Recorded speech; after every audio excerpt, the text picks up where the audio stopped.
You ask Tiger to solve. This deals with linear equations with one unknown. The final result is x equals -4. Let's solve it step by step. Simplify the expression. Expand the parentheses.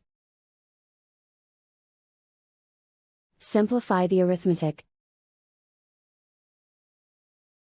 Multiply the coefficients. Expand the parentheses.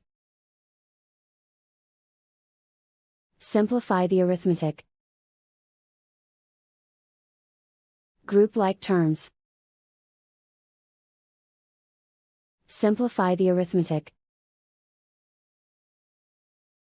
Swap sides. Group all constants on the right side of the equation.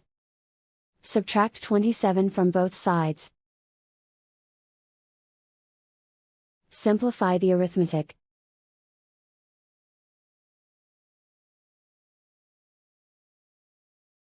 Isolate the x. Divide both sides by -13.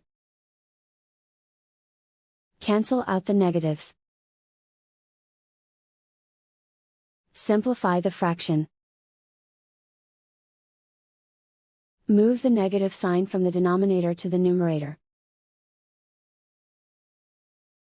Find the greatest common factor of the numerator and denominator. Factor out and cancel the greatest common factor. And so the final result is x equals -4.